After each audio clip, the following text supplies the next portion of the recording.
तो हाय दोस्तों, स्वागत है आप सभी का अपने YouTube channel PCM educational club में। तो आज की वीडियो आपकी क्लास 12 वालों के लिए काफ़ी इंपॉर्टेंट होने वाली है, क्योंकि इस वीडियो में हम आपका फिजिक्स में एक इंपॉर्टेंट टॉपिक के बारे में बात कर रहे हैं, जो कि आपका चैप्टर 1 का है। चैप्टर 1 से काफ़ी इंपॉर्टेंट टॉपिक है। इसमें आपके 5 नंबर कहीं नहीं जाएंगे, क्योंकि ये मैंने देखा है, ये एक दो बार एग्जाम पे आ चुका है बोर्ड के एग्जाम में, जिसमें आपके 5 नंबर का सवाल बनता है। कि क्या सवाल बनता है, मैं बात करता हूँ। सवाल बनता है आपका गॉस का नियम क्या होता है, उसको लिखो और उसको उसकी उत्पत्ति करो, यानी गॉस के नियम को मतलब आप प्रूफ करके दिखाओ गॉस का नियम होता क्या है, ठीक है, उसके बारे में। तो मैं बात करेंगे इसके बारे में धीरे धीरे करके बढ़ते टॉपिक की तरफ। लेकिन उससे पहले मैं बताता हूँ आपको कि आपको कुछ इंपॉर्टेंट चीजें जो आपको पता होनी चाहिए गॉस के नियम से पहले, तभी आपको थोड़ा अच्छे समझ में आएगा क्या गॉस का नियम, ठीक है। तो डीपली समझो तभी आपको याद भी रहेगा, हमें समझ में भी आ जाएगा, ठीक है। तो देखो, उससे पहले आपको दो तीन चीजें समझने पड़ेगी। एक समझना पड़ेगा क्षेत्रफल सदिश, एक समझना पड़ेगा आपको वैद्युत क्षेत्र की तीव्रता, और एक समझना पड़ेगा आपको वैद्युत फ्लक्स के बारे में, ठीक है। सबसे पहले बताता हूँ आपको क्षेत्रफल सदिश क्या होता है। तो क्षेत्रफल सदिश जो होता है आपका, क्षेत्रफल सदिश होता है आपका, जैसे मतलब कोई भी हमने पृष्ठ लिया है, क्या लिया हमने, कोई भी सरफेस यानी पृष्ठ लिया है जिसका क्षेत्रफल क्या है आपका ए है, ठीक है, ए मान लेते हैं। तो वो सरफेस की यानी जो पृष्ठ है उसके लंबवत जो सदिश किया जाता है, यानी जो उसके लंबवत जो वेक्टर खींचा जाता है, उसे क्या बोलते हैं आपका, क्षेत्रफल सदिश बोलते हैं। और इसे एक कैप से प्रदर्शित करते हैं। समझ में आया आपको? आई होप आपको समझ में आ गया होगा। समझ में आया कि मतलब कोई पृष्ठ है उसके लंबवत जो मतलब किसी पृष्ठ के लंबवत खींचा गया सदिश को क्या बोलते हैं, आपका क्षेत्रफल सदिश बोलते हैं। तो क्लियर डाउट, किसी पृष्ठ के लंबवत खींचो सदिश तो क्या बोलेंगे, उसको क्षेत्रफल सदिश बोलेंगे। समझ में आ गया होगा। अब देखते हैं आगे। अब आगे क्या होगा उसके बारे में बात बताने से पहले मैं आपको बताता हूँ, इसके बाद हम बताते हैं। तो अब बताएंगे आपको क्या वैद्युत क्षेत्र, मतलब जो आपके वैद्युत फ्लक्स है उसके आने में। तो वैद्युत फ्लक्स भी इंपॉर्टेंट है, उसको बताता हूँ आपको। तो वैद्युत फ्लक्स क्या होता है कि किसी भी पृष्ठ, यानी कोई भी, मान ला आपका ये पृष्ठ है, ठीक है, इस पृष्ठ से आपके जितनी भी आपके वैद्युत बल रेखाओं की संख्या होती है उन्हें क्या बोलते हैं, आपका वैद्युत फ्लक्स बोलते हैं। इसको हम किससे रिप्रेजेंट करते हैं, किससे प्रदर्शित करते हैं, वो करते हैं हम फाई ई से, ठीक है। तो फाई ई इक्वल टू यहाँ फॉर्मूला बनता है आपका ई dot D, E dot D A, ठीक है। अब ई डॉट डी ए क्यों बोल रहे हैं, क्योंकि देखो अपन डायग्राम बनाता हूँ। देखो सबसे पहले जैसे माना हमने कोई पृष्ठ ले लिया, ठीक, ये आपका क्या है, पृष्ठ है, ठीक। तो इससे जो गुजरने वाली वैद्युत बल रेखाओं की संख्या होगी इसको क्या बोलेंगे, आपका वैद्युत फ्लक्स बोलेंगे। तो माना इससे वैद्युत जो बल रेखाएं ऐसे जा रही है कुछ, ये ऐसे, ये ऐसे, अब ठीक है। तो ये क्या हो गया आपका वैद्युत बल रेखाएं, ठीक है। अब यहाँ पे देखोगे ये जो एरिया है, अगर हम ये पृष्ठ तो ये है, तो इसके लंबवत एकांक सदिश कहाँ को होगा, मतलब क्षेत्रफल सदिश कहाँ को होगा, यहाँ को होगा। लेकिन यहाँ को हम रिप्रेजेंट नहीं कर सकते क्योंकि बोर्ड से बाहर होना आएंगे अब हम, ठीक है। तो यहाँ पे हम इसको कुछ एंगल होगा इसका, ये एंगल हो गया, ठीक है। और यहाँ पे ये क्या है, वैद्युत क्षेत्र है।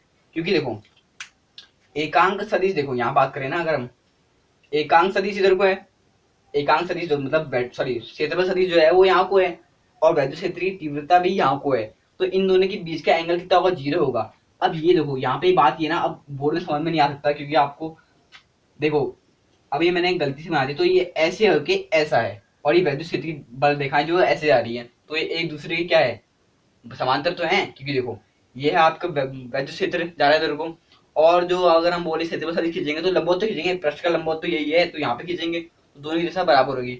इसीलिए यहाँ पे जब इसको फॉर्मूले को खोलते हैं तो क्या आता है, आपका E D A cos theta आता है, ठीक है।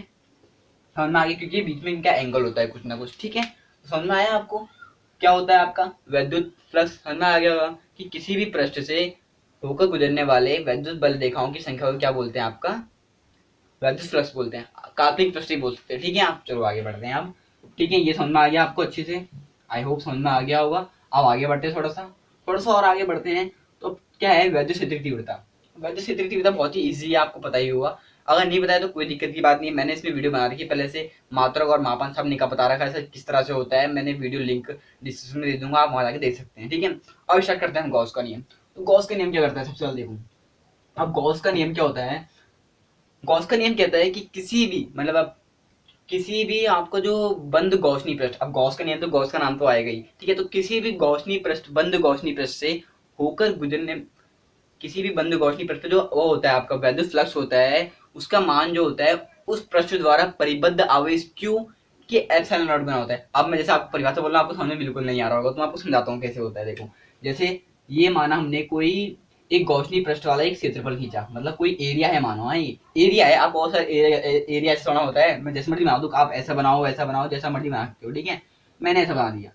तो इस पृष्ठ पर जो वैद्युत फ्लक्स होता है, वो कह रहे हैं कि वैद्युत फ्लक्स जो होता है उसका मान क्या होता है, उस पृष्ठ द्वारा परिबद्ध आवेश, परिबद्ध यानी पृष्ठ के अंदर कितना आवेश है वो, माना क्यों आवेश है वो, और उसका एप्सिलॉन नॉट गुना, एप्सिलॉन नॉट मैंने बता रखा है पूरे डिटेल में, आप वीडियो देख सकते हैं, लेकिन मैं आपको शॉर्ट बता देता हूँ क्या होता है एप्सिलॉन। एप्सिलॉन नॉट होता है आपका एक निर्वात की वैद्युत क्षेत्र बोलते हैं, जिसको हम इंग्लिश में बोलते हैं आपके परमिटिविटी ऑफ फ्री स्पेस, ठीक है। तो एप्सिलॉन नॉट गुना होता है, यानी जो परिबद्ध आवेश क्यू है यहाँ पे, तो क्यू का एप्सिलॉन नॉट गुना, एप्सिलॉन नॉट गुना ये एप्सिलॉन नॉट गुना, ठीक है। तो ये तो होता है आपका क्या, गॉस का नियम। आया समझ में आपको कि किसी भी बंद गौशनी पृष्ठ, अब देखो रटने की जरूरत बिल्कुल नहीं, समझ में आ गया। अब देखो किसी भी बंद गौशनी पृष्ठ से परिबद्ध आवेश, मतलब किसी भी बंद गौशनी पृष्ठ से पृष्ठ में, किसी भी बंद गौशनी पृष्ठ में जो वैद्युत फ्लक्स होते हैं वो क्या होते हैं आपके, उसके आवेश, परिबद्ध आवेश क्यू के क्या होते हैं, एप्सिलॉन नॉट गुना होते हैं। आया समझ में, लिखूं, लिख के बताऊं? चलो लिख के बता देते हैं आपको, वो दिक्कत नहीं, डाउट क्लियर हो जाएगा आपका अच्छे से। अब लिख के बताऊंगा तो आपको दिक्कत हो जाएगी, थोड़ी लेट भी हो जाएगी वीडियो, क्योंकि अभी उत्पत्ति भी करनी है इसकी। तो मैं बताता हूँ, देखो कॉपी पेन निकालो, अब लिखो, हेडिंग डालो ऊपर से गॉस का नियम, ठीक है। उसका उत्पत्ति बाद में बताएंगे हम। तो गॉस के नियम में क्या बताऊंगा, देखो। तो गॉस के नियम में सबसे पहले पॉइंट आता है, एक मिनट, हाँ, सबसे पहले पॉइंट आता है आपका, लिखिए। तो किसी भी बंद गौशनी पृष्ठ में, लिखो, किसी भी बंद गौशनी पृष्ठ में वैद्युत फ्लक्स के वह मान, ये जैसा मर्जी बनाता हूं, कोई दिक्कत नहीं है। किसी बंद गौशनी पृष्ठ में होकर गुजरने वाला वैद्युत फ्लक्स, होकर गुजरने वाला वैद्युत फ्लक्स, आया हो सामने, वैद्युत फ्लक्स उस पृष्ठ द्वारा परिबद्ध आवेश, लिखो, उस पृष्ठ द्वारा परिबद्ध आवेश Q का, यानी Q आवेश वाला Q का एप्सिलॉन नॉट गुना होता है। क्या होता है आपका, एप्सिलॉन नॉट गुना होता है। तो लिख लिया, तो सिंपल से उसका ये लाइन लिख देना कि phi E equal to Q upon epsilon naught. तो ये क्या हो गया आपका, गॉस का नियम हो गया। सिंपल से आएगा 2 नंबर की परिभाषा, तो आप ये लिख दिया करेंगे, ठीक है, कोई दिक्कत की बात नहीं है, ठीक है, लिख देना। अब इसकी उत्पत्ति कैसे होती है उसका मैं बताता हूँ आपको, ठीक है, अभी 1 मिनट, ठीक है, उत्पत्ति का मैं बताता हूँ। अब हम पढ़ेंगे आपके जो गॉस के नियम है उसकी उत्पत्ति कैसे होती है, ठीक है, उत्पत्ति के बारे में बात करते हैं। तो सबसे पहले हमें देखो गॉस के नियम में क्या उत्पत्ति कैसे करेंगे। तो हमें फॉर्मूला पता है आपको, वैद्युत फ्लक्स का क्या होता है, phi E equal to E dot D, पता होता है फॉर्मूला। तो इससे ही हम वैद्युत फ्लक्स का मान निकालेंगे, और यहाँ पे हम प्रूफ करके देखेंगे कि वैद्युत फ्लक्स का मान क्यू अपॉन एप्सिलॉन नॉट, यानी जो गॉस का नियम है उसके बराबर आता है या नहीं आता है। तो देखते हैं, मेनली इसके लिए क्या किसी की जरूरत है, आपका वैद्युत क्षेत्र की तीव्रता और आपका क्षेत्रफल की जरूरत है, ठीक है। आगे बढ़ते देखते हैं, डायग्राम में देखिए फटाफट, यहाँ से आप प्रूफ कर रहे हैं।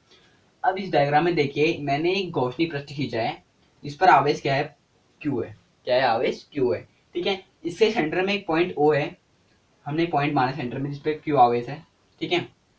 इसको मान के हमने गौशनी पृष्ठ खींचा है, ठीक है। हमने माना गौशनी पृष्ठ का एक सूक्ष्म पृष्ठ, यानी छोटा एरिया है, डी ए मान लिया, ये पूरा एरिया ए है, ये पूरा एरिया ए है, तो उसको हमने डी ए मान लिया छोटे वाले को, ठीक है, समझ में आ गया होगा, ठीक है। और इस पॉइंट से इसकी पी पॉइंट की दूरी कितनी है, आर है, ठीक है। और इस पे जो क्षेत्रफल सदिश है, यानी ए वेक्टर, ए सॉरी ए क्या है, वो इधर को है, क्योंकि लंबवत होता है ना पृष्ठ, ये तो लंबवत है, ठीक है। और ई क्या है, वैद्युत क्षेत्र की तीव्रता।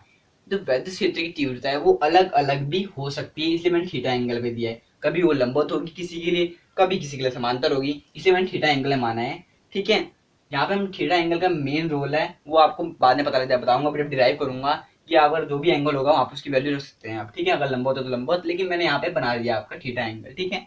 अगर समांतर, तो अगर किसी ने आपसे बोला समांतर वाला करो, समांतर वाला कर देना, अगर किसी ने बोला आपसे लंबवत वाला करो तो लंबवत वाला कर देना, लेकिन हम यहाँ पे थीटा मान के करेंगे। और अगर जिसका समांतर है वो समांतर मान करेगा, जिसका लंबवत है वो लंबवत मान के कर लेगा, ठीक है। तो लिखने को कैसे लिखिए, माना एक बंद गौशनी पृष्ठ ए है, जिसका क्षेत्रफल ए है, जिस पर आवेश क्यू है, ठीक है। उस बिंदु, उसके बीच में एक प्लस क्यू आवेश और बिंदु ओ है, जिसकी बिंदु पी से दूरी आर है, ठीक है। बिंदु पी को केंद्र मानकर एक छोटा वृत्त खींचा, सूक्ष्म ठीक है, खींचा, जिसमें हमें सूक्ष्म प्रस्थ क्या है, डीए है, तब डीए से होकर गुजरने वाला विद्युत फ्लक्स। लेकिन उससे पहले एक बात याद है कि यहाँ पे आपका प्लस क्यू आवेश के कारण बिंदु पी पर विद्युत क्षेत्र की तीव्रता देखो, तब लिखोगे यहाँ से आपका, तब प्लस क्यू आवेश के कारण बिंदु पी पर विद्युत क्षेत्र की तीव्रता क्या होगी, ई बराबर, हमने पढ़ा रखा है कि बिंदु आवेश के कारण विद्युत क्षेत्र की तीव्रता क्या होती है, 1/4πε0 q upon are square. Q क्या होता है यहाँ, परीक्षण आवेश, और यहाँ पे क्या है, ये पूरा आवेश क्यू ही है आपका। ठीक है, आगे समझ में। समीकरण नंबर 1, क्योंकि हमें ई की जरूरत तो पड़ेगी उसमें, अब क्योंकि हमें क्या है, ई डॉट डी ए होता है ना, फाई ई इक्वल टू, तो इसकी जरूरत पड़ेगी हमें। ठीक है, याद रखना इस लाइन को हमेशा, ठीक है, कहीं नहीं बोलना इसको। ठीक है क्या, अब क्या करेंगे हम, अब यहाँ पे हम यूज करने वाले हैं आपका जो आपका ए है, यानी डी ए जो कैसे आएगा। ठीक है, तब अब यहाँ पे देखो, ये तो आपका क्षेत्रफल है, ठीक है, इसके लंबवत हमने सब पृष्ठ बिल्कुल बढ़िया करके खींच दिया है। अब हम करते हैं आपका, तब सूक्ष्म पृष्ठ डीए से, देखो अब, तब सूक्ष्म पृष्ठ, क्योंकि हम पूरे थोड़ा कर रहे हैं, अभी छोटे के लिए कर रहे हैं, तब सूक्ष्म पृष्ठ डीए से होकर गुजरने वाला विद्युत फ्लक्स। अब डीए से होकर गुजरने वाला विद्युत फ्लक्स कितना होगा, छोटा, वो भी छोटा ही होगा, क्योंकि छोटे के लिए बात करें तो छोटा ही होगा विद्युत फ्लक्स, तो डी फाई ई मान लेते हैं इसको, इक्वल टू क्या होगा आपका, ई डॉट डी ए होगा। ठीक है, इसको जब खोलेंगे, ई डॉट डी ए को जब हम खोलेंगे तो क्या आएगा, E D A cos theta. Theta क्या है, क्षेत्रफल सदिश, और आपका ये इसके बीच का एंगल है, क्षेत्रफल है और इसके बीच का एंगल है। ठीक हो गया, आया समझ में, ये एंगल मैंने समझा। अब देखो, अगर लंबा होता तो आप यहाँ पे 90 रख देना, समांतर 0 रख देना, समझ में आगे, डाउट क्लियर हो गया वाला। ठीक हो गया, आगे बढ़ते हैं। यहाँ पे ई जो है इसकी वैल्यू सब्स्टिट्यूट कर देते हैं, यानी ई की वैल्यू रख देते हैं यहाँ पे। ई की वैल्यू क्या है, समीकरण एक से ई का मान यहाँ रख देंगे हम। ठीक हो गया, तो phi d phi E equal to क्या हो जाएगा हमारा, 1/4πε0 q upon are square d A cos theta. आए हम समीकरण नंबर 3 2 मान लेते हैं इसको। ठीक है, अब यहाँ पे आप देखो एक चीज कौन आ रही है, क्या चीज आ रही है, देखो कि आपने कभी, आपको थोड़ा बहुत याद आ रहा होगा, ठीक है, कि जो डी ए कॉस थीटा, क्या बोला मैंने, डी ए कॉस थीटा यानी 1/4πε0, तो आपको छोड़ दो, ये D A cos theta upon are square, कहीं वैल्यू याद आ रही है आपको, यानी ये वैल्यू को आर स्क्वायर लेते तो आपको याद आ रहा है कि D A cos theta upon are square क्या होता है, हाँ ये वो होता है क्या, जो आपका, वो आपने पढ़ा होगा घनकोण, पढ़ा है, अच्छी बात है, पढ़ा है तो क्या होता है, किसी भी पृष्ठ द्वारा केंद्र पर जो अंतरित कोण होता है उसके क्या बोलते हैं, आपका घनकोण बोलते हैं, यानी ये वाला कोण होगा जो आपका उसको, ठीक है, तो उसे घनकोण बोलते हैं, वो है ये। ठीक है, तो इसकी वैल्यू क्या होती है आपका, डी ओमेगा होती है इसकी वैल्यू। ठीक है, आप भी तक नहीं आता तो कोई दिक्कत नहीं, आप लेकिन आप समझ में आ गए तो आपको डी ओमेगा रखनी इसकी वैल्यू। तो D phi E equal to क्या हो जाएगा, 1/4πε0 क्यू तो ऐसी रहेगा, इसकी जगह क्या हो जाएगा आपका, डी ए cos theta R square D omega हो जाएगा, क्या हो जाएगा, डी ओमेगा हो जाएगा। अब आगे बढ़ते हैं फटाफट से, इसी को कंटिन्यू करते हैं। ठीक है, अब देखो यहाँ पे एक बात समझने वाली है, थोड़ा ऊपर लिख दिया मैंने यहाँ पे, क्यू इंटू डी ओमेगा, यहाँ पे एक बात समझने वाली ये है, यहाँ पे देखो कि ये तो एक सूक्ष्म पृष्ठ के लिए है, हमें तो पूरे के लिए निकालना है, तो पूरे के लिए क्या कर देंगे, समाकलन कर देंगे। तब क्या लिखोगे, समाकलन करने पर, इसी के नीचे लिखना, मैं लिखता हूँ पे, समाकलन करने पर क्या होगा, मैं ऊपर लिख रहा हूँ लाइन यहाँ पे, ध्यान से सुनने का, कोई देश कर देता हूँ फटाफट से, समझ में आ रहा होगा ना आपको, थोड़ा बताओ हमको, समझ में तो आ रहा है तो कमेंट में सब जो दोस्त है मेरे भाई लोग हैं फटाफट से समझ में आ रहा है, या कोई भी कमेंट लिख के बोल सकते हैं सर हाँ yes sir I am understand करके। ठीक है, अब इंटीग्रेशन करते हैं इसका। ठीक है, तो integration of D phi E is equal to, अब देखो 1/4πε0 तो कॉमन है और क्यू भी आपका कॉमन है, क्यू अपॉन 1/4πε0 तो कॉमन है। ठीक है, ऐसे देता हूँ हमको। ठीक है, इंटीग्रेशन, अब क्या बचा, डी ओमेगा।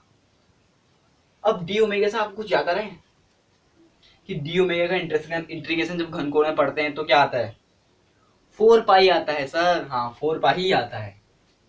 देखो D phi E equal to क्या हो जाएगा, फिर आप देखो ये डी फाई ई नहीं होगा, फाई ई होगा क्योंकि पूरे के लिए निकाल दिया है, तो क्या होगा 1/4πε0। क्यू तो ऐसे रहेगा, क्या हुआ मैंने, क्यू ऐसे रहेगा इनटू, इससे क्या होता है आपका 4π। ठीक हो गया, 4π हो गया। अब यहाँ की 4π से 4π कैंसिल हो जाएगा, इसको मैं इरेज कर दूं, ठीक हो गया। यहाँ पे लिखेंगे हम फाई ई इक्वल टू क्या हो जाएगा आपका 1/4πε0। ये क्या है, 4π से 4π कैंसिल हो गया, क्या बन गया Q/ε0 इंटू, दोबारा लिखता हूँ 4π, ठीक है, कैंसिल हो गया था आपको दोबारा रिपीट हो गया, ठीक है, कोई दिक्कत की बात नहीं है, हटा देते हैं इसको यहाँ पे, ठीक है। अब यहाँ पे दिख रहा है कुछ लग रहा है आपको कुछ ये कि Q/ε0 जैसा फॉर्मूला आ रहा है ना, चलो देखते हैं कैसा आ रहा है ये। तो फाई ई इक्वल टू क्या आ गया आपका Q/ε0, आगे Q/ε0, ये क्या है, ये आ रहा है कुछ याद पहले का, हाँ ये है गॉस का नियम, आगे सामने आपका, तो यही है आपका गॉस के नियम की उत्पत्ति ऐसे होती है। तो कैसी लगी वीडियो आपको फ्रेंड्स, कमेंट बॉक्स में लिख के बताएं, और अगर आप मेरे चैनल को सब्सक्राइब करें, और ज़्यादा से ज़्यादा अगर आपको वीडियो बहुत ही अच्छी लगी है तो अपने दोस्तों को जरूर, अपने 10 या 15 दोस्तों को, जितने भी दोस्त हैं आपके, शेयर करें, ताकि वो भी अपने फिजिक्स में आपका अच्छा स्कोर कर पाएं। तब तक के लिए फ्रेंड्स मिलते हैं अपनी नेक्स्ट वीडियो में।